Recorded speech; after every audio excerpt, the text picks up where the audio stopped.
অর্ধ কোটি টাকা চাঁদার দাবিতে চট্টগ্রামে প্রবাসী ব্যবসায়ীর বাড়িতে গুলিবর্ষণের ঘটনার রহস্য উন্মোচন হয়নি 4 দিনেও। সিসি ক্যামেরা নষ্ট থাকায় সশস্ত্র সেই দুজনও শনাক্ত হয়নি।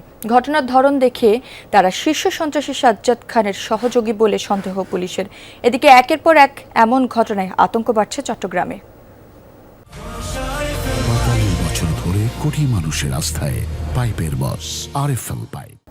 তো তোর জীবন বৃত্তান্ত বড় ভাইয়ের কাছে আছে, ভাইয়া হই দিয়ে দেয় বালায় বালায় কথাবার্তার ভিতরে 50 লাখ রেডি করে দিবার লাই একবারে সেইবে স্বাধীনভাবে আবার তাই বললেই নইলে প্রত্যেক জায়গার ঘটনা তারা সুন্দর মতো বুঝাই দিতে হইয়ে 24 ঘন্টা সময় দিয়ে দা খালিয়ে রাতিয়ে তো খালিয়ে রাতে তুমি কল রিসিভ করতে না লাগবে, ঠিক আছে না?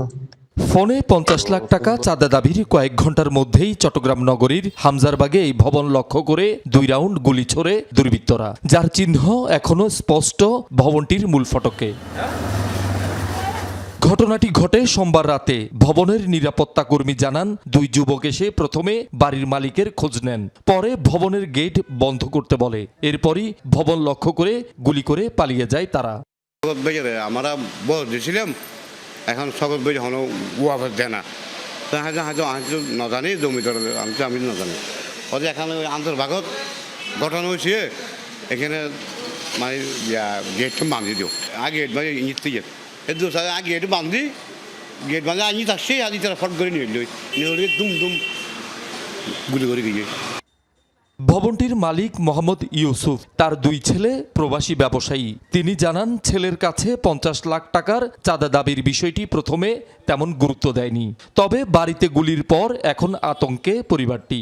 50 লাখ টাকা দিয়ে দাও, টাকা কিনতে তোমার এত টাকার মালিক, ওদের বিল্ডিং আছে, এমন ইলবি ফ্ল্যাট আছে, এইভাবে বলছে আমাদেরকে।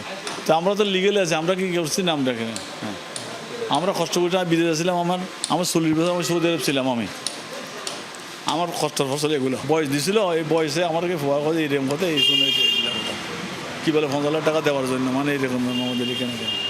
তো ফলার বলছি বাধ্য, এটা কে করছে যাবে করে তোলে, এটাকে বন্ধ করে দেওয়া।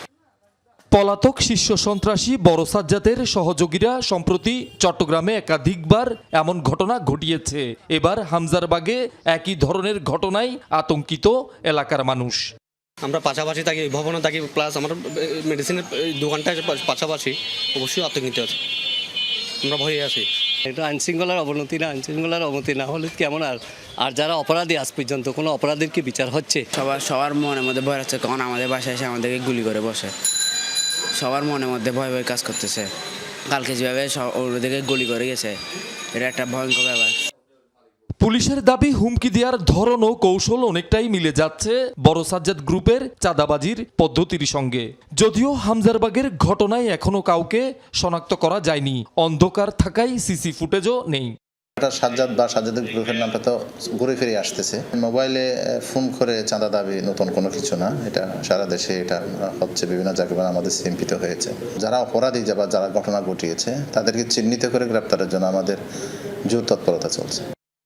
চলতি বছরের জানুয়ারি ও ফেব্রুয়ারিতে 10 কোটি টাকা চাঁদা দাবিতে চন্দনপুরায় শিল্পপতির বাড়িতে গুলি করে সন্ত্রাসীরা। জুলাই মাসে বাকুলিয়ায় ইন্টারনেট সেবাদান প্রতিষ্ঠানে তাণ্ডবেও উঠে আসে বড় সাজ্জাদ গ্রুপের নাম।